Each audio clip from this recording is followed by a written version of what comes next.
There's two things a man loves, sexiness and power. And the O11D provides you both in a beautiful enclosure, just like a Lamborghini. Which is why this collab between Lian-Li and Lamborghini makes a lot more sense than I actually thought. The O11D Evo RGB Automobili Lamborghini Edition is a cool new refresh of the recently introduced O11D Evo RGB. Before we get in there, let's see what's in this top box. I'm not gonna lie, going straight from a beautiful Lamborghini color to just blank cardboard is a bit of a dip in the experience, but what do we have in here? A nice little screw organizer, some metal brackets, not sure exactly what they're for. We'll find out soon. It comes with a GPU anti-sag bracket as well, and then paperwork. I'm assuming this might be for the RGB. We'll find out as we go along. The O11D has been around for a while and has received a fair number of revisions, and for good reason. It's a great case that has a balance of customizability as well as just looking really good without having to put in too much effort. And that's why we've seen so many copycats from case manufacturers all around, but I feel like no one really quite does it just like Lian-Li. And I'm really excited to see how they've taken the design sensibilities of a Lamborghini and added it to this case. And our first hint of that is sporty carbon fiber. I'm not sure if the stuff around the legs is legitimate carbon fiber or if it's just like a fancy plastic, but I do know that the panels at the top are real carbon fiber, because that's what Lian-Li says they are. Come off, let me in. Ooh, it's got this half mirror finish that I'm a huge fan of. That makes it so that when the room's really bright and the computer's off, it's got like an air of mystery to it. But when we have RGB and lots of beautiful lights in it, it's gonna glow through and look really, really cool. It looks really sick. I'm very excited. With this being a Evo RGB case, it's not gonna have the triple glass panels that you find on the O11D Vision, but you know, it's still kind of hitting a nice balance of performance versus just aesthetics. Speaking of which, this is a limited run case. We got number 000 of 6,498. Why would they make such a weird number, the amount of cases they're building? Well, it's actually the displacement of the Aventador's engine, 6.5 liters. If they start at 0, that means there's technically 6,499 of these being made. Just saying. Another small little detail that they've added is that all of these thumb screws are accented with the Giallo Orion, which is the signature Lamborghini yellow. Also, the accent RGB on the case has been specifically Pantone color matched to the very same color. On the back, there's a couple of buttons that aren't familiar for Evo owners. It says CPU, GPU, and color, because there's a special stat screen that you can have in the back here, just to look at the numbers, just because it's cool. That's something that you just don't see at all with any of the Lian-Li cases by default. And impressively, they actually made a custom cutout and mounting mechanism. If you look at a normal Evo RGB, this whole back panel is just kind of mesh, but this has been purposely filled in to mount the screen. I will say I just noticed something that makes me feel like the screen might have been a bit of an afterthought, and that's the fact that that cable that we got inside of our accessories bin plugs into the back through the outside like this and to a USB cable right into your motherboard. It's the back of your PC case, so it's going to be full of cables anyways, but it's a little bit less than elegant. They went to the effort to make a specific back panel, but they didn't decide to, you know, go all the way and make this really smooth. Outside of those little accents, this is actually its own unique color compared to the normal black Evo RGB. I can't really tell the difference without having them side by side. This is a nice black case, but I don't know if it seems that special of a black. Now, even though there's been a lot of Evo style cases with the dual chambered layout, I've actually never built in an O11D Evo type case. So I'm actually really excited to look at this and see what all of the fuss is about. I had a dual chambered case way back in the day, the Corsair A540, which was a beast of a case back when Corsair was like just the king of the case game. Okay. I meant to do that. Thanks to Epomaker for sponsoring this video. The TH80 Pro V2 is the latest to their TH80 lineup and touts a bunch of upgrades and new additions. It's now fully VIA programmable and features a 1.14-inch customizable RGB screen that you can personalize with the system information or even your own image or logo. Maybe a picture of a pretty friend, maybe me. And of course, it still has the awesome features you'd expect, like a hot swappable PCB, south-facing RGB, and options for wired and wireless connections. Head over to our description box and go check it out. One of the cool things about this case is that it has just a crazy amount of support. At the bottom of the case, we have support for a 360mm rad or three 140mm fans, another 360mm rad or three 140mm fans up here. At the top, you can actually get a 420mm radiator, as well as, again, room for three 140mm fans. I guess it should, yeah, that maths out. Like, it's a crazy amount of support while still allowing for that crazy amount of tempered glass. Also, you see this here? We don't need that. We can take this out to get that nice seamless fish tank kind of look, and we're definitely gonna do that today. Another crazy thing is that all of these are on brackets, so they're just easy to assemble. You can unscrew them, take them out, put all your fans on, and then put it back in. Easy peasy. On the back of our case, we see the other chamber for our power supply, as well as just a crazy amount of support for storage in the modern day. Here you can have 4 2.5-inch SSDs or 2 3.5-inch hard drives. Another 2 SSDs here on this swinging bracket that has a magnet to close. And you have a room for another 2 hard drives or SSDs with these removable cages. I find it weird how they kind of decided to cut mesh into this, because it's not really gonna be a high airflow kind of area. It's gonna go into the back of your motherboard. One thing that's a little disappointing because it is a case in 2024 is that it doesn't appear to have any support for back-mounted power adapters on your motherboard. So if you were hoping to get that cableless look, you're still kind of gonna have to deal with, albeit the great cable management that is available to us. Like, look at these mounts, these nice rubber grommets in all of these convenient places. Like, they've really gone out of their way to make this a great cable managing experience. If you want that super clean reverse cutout look, you can't get that here. Maybe it has something to do with the fact that this is actually a fully reversible case. So while we have our main computer chamber over here, we can actually reverse the whole thing and put our PSU chamber over on the other side and the glass side panels on this, so that if you want to put it on the left side of your desk or the right side of your desk, you're never going to have to deal with just staring at the you know, the less than interesting back panel. Though maybe you would want that, because you can remember that you are number 0. Can you imagine if they released it and they just all said that they were 0? Everybody wins. I think we're just about ready to start building in it, but before we get there, I just want to talk about the front I/O and some of the buttons. Here we have our power button, reset button, and then 4 buttons dedicated to the ARGB that's on the case itself. For front I/O, we have a USB-C and 2 USB-A ports, as well as a combo mic and audio jack. And one fun thing is that this is actually removable, which means you can mount it in a few different locations on the case. You can put it on the side, or you can put it on the back to have a totally clean cableless look while still not losing out on ports. I will say for a case this big, I wouldn't mind seeing a little bit more front I/O, maybe 2 USB-C ports at least. However, Lian-Li does sell an accessory where you can add a couple of extras. Just would be nice, but you know. I don't know why it's always the same kind of like twill pattern though. Is there like different carbon fiber patterns? Yeah, everyone knows. Maybe that's probably the biggest part, is that it's just like, well, now you know it's carbon fiber because it looks like this. Most of the time when I'm doing cases on this channel, I'm doing small form factor stuff. So this, it feels like it's gonna be a breeze of a build with all of this space, as well as, whoa, that's where that screw went.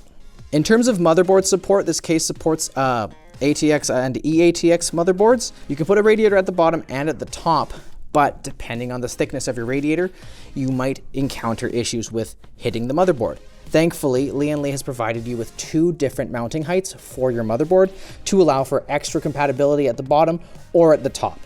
At the lowest position, you have a ton of space at the top for a radiator plus thick fans, but you are kind of limited to just 25mm fans at the bottom. We'll put the exact compatibility dimensions on the screen.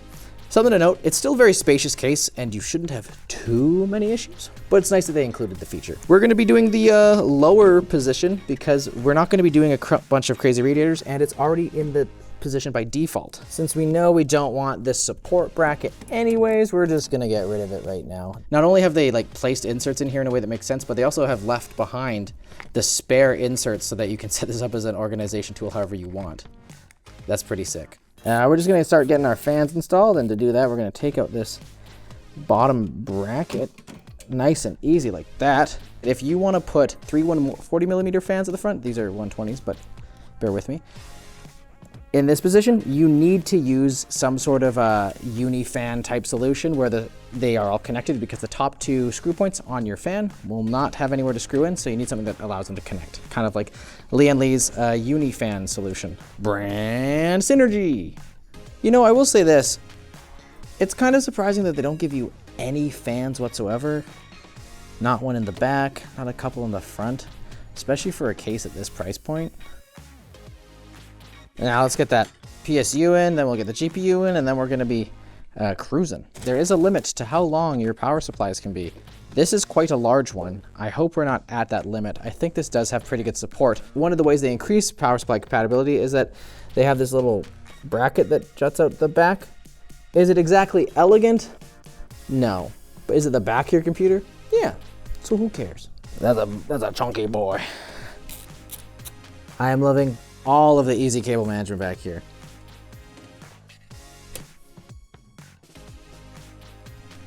Yeah, that's nice. GPU time, we're almost folks there. We are almost there, and I'm not gonna lie, this has been a pretty smooth experience. I can really appreciate the crazy amount of thought that went into producing this case. Asus, back at it again with the biggest GPU of all time. We're just doing a Dark Rock Elite, just an air cooler. This thing can support air coolers up to 167 millimeters in height, so pretty much any air cooler you can throw at it is going to fit, except with the exception of maybe some really, really big ones. I did all the cables already. This noob forgot to install his CPU cooler. I've built how many computers in my life, and I have made such a terrible mistake. I was worried because this thing wasn't going in the back because it was supposed to be put on beforehand, because I forgot, because I made a big mistake today. You know, there's a lot of standoffs in this motherboard. And what that is preventing us from doing is bending the motherboard enough to get this bracket on the back of it in its current position. So we're just gonna take out a few of these screws. You don't need all of it, right? Yeah. Yeah! Woo! Can I get a woo? Louder. Woo! Yeah! Let's go! Not too much time lost. I spent more time panicking than I did actually fixing it. It was actually easier than I thought. Everyone's gonna get mad at me for putting on too much thermal paste because I'm just so overwhelmed right now. You gotta take that off. You can't leave that on. Just I don't know if this is how that goes yet. I think I'm missing some things. I am. I need to do this first. Why isn't it screwing in? It's day 2. Emotionally, we've been cleansed. We're feeling better. Off camera, what we did was that we got some low profile RAM so that this cooler would now fit. We've put our GPU in, and we're just about ready to try booting her up. Did I flip the thingy on? Oh, okay, phew. Hey. Hey. Oh, this is I will say this, definitely probably we're thinking more of an AIO when they decided to put this screen back here. It's not gonna be very visible with this honkin' air cooler. The fan's looking good though. There's a lot of rainbow puke right now, but it is all coordinated. Let's get the panels on the case and then we'll check out the RGB profiles. So you can see that this is a far more reflective side. You see Glenn. The inside of it is chromed, so it's like a half silvered mirror, which is what same kind of glass that you'd use inside of like a police interrogation booth. So there's a ton of different manual RGB patterns and profiles. You can set for solid colors or some sort of breathing and cycling. Tons of really cool stuff, and that's also going to sync up with our fans inside once we get software installed. I don't think we're going to do that so far. I'm trying to just make it the nice Lamborghini yellow. Is that the yellow? Because I feel like the yellow on the screws is more, it was more like this yellow. So that also feels kind of green? It does. I don't really know. That's to me, this is the nicer yellow. And it also makes me think of like the Lamborghini cars I've seen in real life. I think the carbon fiber looks really cool. I think that the color is great. It's just a great case overall to build in, but here's the thing. And we're gonna turn the lights back on. The lights are back on, but there's something I totally forgot. It's the screen, which is kind of hard to see currently. I don't know if the camera can pick it up at all, but it's in there, it's on. But it's not super bright, and that's kind of hard to see through this half silvered glass. Vroom. This is probably pre-release software. It'll probably have a different name. It might be integrated into the L-Connect app that they use that you can use for like controlling the screens on your fans and on the Galahad cooler. Right now it's kind of early days, and it looks like it's just its own little thing because they don't have a screen quite like this in their catalog. And there it is. That's the little screen. It looks like the gauge cluster on a car, though it doesn't really resemble any dashboard from Lamborghini that I'm aware of. You can adjust it to show how fast and how hot your GPU and CPU are running. So this is the CPU temperature. The reason the GPU is showing 0 is because the GPU is disabled on this laptop right now to preserve battery life. You can change which stats you want to see, your CPU or your GPU. We also have the color. If I press it, it's got a pretty solid delay before it comes on, but again, it's just a display screen. It doesn't need to be that crazy. I am a little concerned about how bright it is, and it doesn't look like the software has any sort of, the software just like makes it run. It doesn't seem to have any like GUI that allows me to adjust settings or anything like that. It doesn't seem like it's very customizable, but how well can you see that? How visible is that screen? Pretty visible. Is it? What if I like angle it like? It's still pretty visible. It's still pretty visible? Okay, it's a little bit better than what it had when we just had it running idle. I wish there was more places to mount it. It feels like it was very much slapped in there in the last minute because you can't mount it at the front or anything like that. It has its position at the back there, and that is where it shall stay. And if you're somebody who would rather have an air cooler than an AIO, it kind of gets overshadowed by your air cooler, which is disappointing because outside of the carbon fiber and the screen, they don't really add a lot of value for the price that they're charging. And that price is $299, which is $140 more than what the Evo RGB normal edition costs. So in one way, it looks slick. It seems it's probably pretty powerful, but it's way overpriced. So it's suiting for Lamborghini, which is a shame because man, this looks so cool. If you wanted to do this kind of mirrored look, you could do it yourself by just buying a reflective film that goes on the inside. It's a pretty easy mod to do.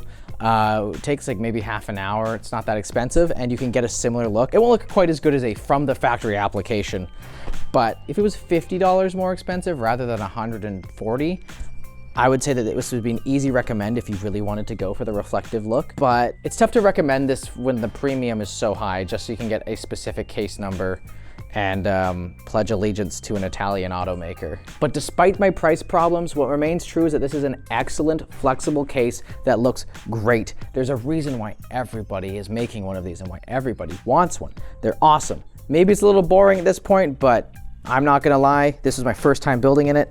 It is a great experience. Lian-Li has really knocked it out of the park, and I get why they just keep trying to pump out the same thing because it's a damn good product. Thanks for watching Short Circuit. If you liked this video, why don't you check out another cool, expensive case, the Thorzone Nano Q. It's a small form factor case that's ultra premium and also kind of wonky.